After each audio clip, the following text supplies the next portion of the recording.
வணக்கம். என் பேர் அத்வை. எல்லோருக்கும் மிக பொங்கல் வாழ்த்துக்கள்.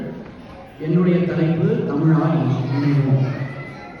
யாம் அறிந்த மொழிகளில் தமிழ் மொழி போல் இனிதாவது எங்கும் காணும். பாமரராய் விலங்குகளாய் உலகெடுக்கும் நிகழ்ச்சி சொல்ல பான்மை கேட்டு நாம் ஒரு தமிழர் என்ற வாழ்ந்தீர்கள் நன்றோ சொல்லி தேன்மதுர தமிழோசை உலகமெல்லாம் பரவும் செய்தல் வேண்டும். காலம் கடந்து நிற்கும் நம் தமிழ் மொழியின் சிறப்பை ஒவ்வொரு தமிழனின் கடமையும் அன்றைய சொன்ன பாரதியின் பாடலை கொண்டு நான் என் பேச்சை தொடங்க போகிறேன். உலகத்தில் இருக்கிற எல்லா உயிரினங்களில் மனிதன் தான் மொழிகளை பயன்படுத்துகிறான். இந்த மொழிகளில் மூத்ததாகவும் முன்னோடியாகவும் செம்மையாகவும் இருக்கிற மொழி தான் நம் தமிழ் மொழி. அதனால் தமிழ் மொழிக்கு ஒரு நீண்ட வரலாறு இருக்கிறது. தமிழுடைய பிறப்பிடமும் தமிழனுடைய பிறப்பிடமும் குமரிக்கண்டம் தான் என்று நிறைய ஆய்வாளர்கள் சொல்றாங்க. இந்த கண்டம் பல்லாயிரம் வருடங்களுக்கு முன்னாடியே கணிதம் மூழ்கி போச்சு.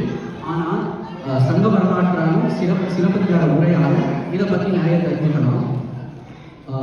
இந்த இடத்துல வாழ்ந்தவன் தான் தமிழன். அவன் கையாண்ட நாகரிகம் திராவிட நாகரிகம். தமிழ் மொழியோட தோற்றத்தை பார்க்கும்போது 3 காலங்களாக பிரிக்கலாம்: பழந்தமிழ், இடைக்கால தமிழ் மற்றும் தற்கால தமிழ். இப்போ நான் தமிழக வரலாற்றை பற்றி பேச போறேன். இதையும் 3 காலங்களாக பிரிக்கலாம்: முற்காலம், இடைக்காலம் மற்றும் பிற்காலம்.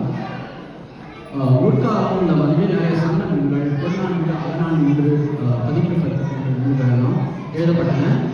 இடைக்காலத்தில் வந்து சேர சோழ பாண்டிய ராஜாக்கள்லாம் தமிழகத்தை ஆண்டாங்க. இவங்கெல்லாம் நிறைய கோவில்களும் கட்டினாங்க. அதில் ஒரு கோவில் தான் நம் தஞ்சை பெரிய கோவில். பிற்காலத்தில் வந்து தமிழகத்தை நிறைய வெளி பேரரசுகள்லாம் ஆட்சி செஞ்சாங்க. இவங்களோட சில பேர் வந்து ஆற்காடு நவாப், விஜயநகர பேரரசு மற்றும் ஆங்கிலேயர்கள். இப்போ நான் தமிழ் மொழியோட எழுத்து முறைகளை பற்றி பேச போகிறேன். 3000 வருஷமா தமிழோட உச்சரிப்பு மாறினாலும் அதோட எழுத்து வடிவம் மாறிக்கிட்டே இருக்கு. மொத்தமாக 5 எழுத்து முறைகள் இருக்கு: தமிழ் பிராமி, அதாவது தமிழ் வட்டெழுத்து, பல்லவ எழுத்து முறை, தமிழ் கிரந்தம் மற்றும் நாம் இப்போ பயன்படுத்துகிற தற்கால எழுத்து முறை இருக்குது. இப்போ நான் தமிழகத்துடைய பழந்தமிழ் நாகரிகம் ஆதிச்சநல்லூரை பற்றி பேச போகிறேன். இது வந்து தூத்துக்குடி மாவட்டம் தாமிரபரணி ஆற்று பக்கத்தில் இருக்கு. இது வந்து என்ன சிறப்புனா இரும்பு கால மற்றும் பெருங்கற்கால தொழில்கள் இனமாகும். இது வந்து நிறைய ஆய்வுகள் நடந்திருக்கு. உதாரணத்துக்கு 1876 ஆங்கிலேயர்கள் ரயில் பாலத்தை தோன்றும்போது நிறைய பானை ஊர்கள் கண்டுபிடிச்சாங்க. அதுக்கப்புறம் 2004 150க்கும் மேற்பட்ட தாழிகள் கிடைச்சிருக்கு. இதை தவிர மனித எலும்புகள், பானை வகைகள் மற்றும் சுடு மண் வகைகள்லாம் கிடைச்சிருக்கு. உலகை ஆண்ட தமிழன்.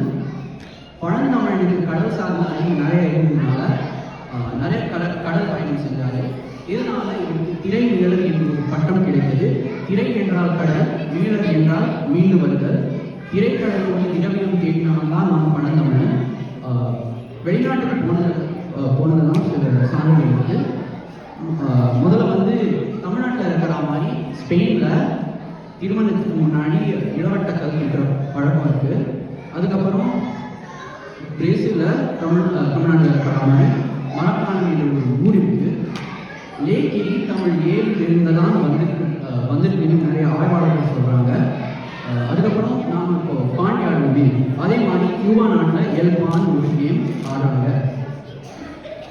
தமிழ் சிலை மெல்ல தமிழ் சாகும் அந்த மேற்கு மொழிகள் உயிரிசை என்று பாரதி சொன்ன பாடலை கொண்டு நான் சொல்கிறேன். 7000 வருடங்களுக்கு முன் உருவான நம் அலட்சியத்தால் அழிந்து போகும் என்று நினைக்கிறீர்களோ? வீட்டில் தமிழ் இல்லை, தெருக்களில் தமிழ் இல்லை, அமரும் நாற்காலியை கூட சேர் என்றுதான் அழைக்கிறோம். ஆனால் நான் உங்களுக்கு ஒன்று சொல்கிறேன். ஹார்வர்ட் பல்கலைக்கழகத்தில் 100 கோடி பேர் எழுத்து நிதி தேர்த்தி தமிழுக்கென்று ஒரு இடைக்கையை அமைத்து வைத்திருக்கிறோம். தமிழ் நிதிக்கும் நம்மை இணைக்கும். தமிழா, நீ தமிழை ஒரு மொழியாக பார்த்தால் அது மெல்ல சாகும். ஆனால் உன் தாயாக உன் வீடாக பார்த்தால் தமிழ் இனிக்கும் சாவாது. நன்றி, வணக்கம்.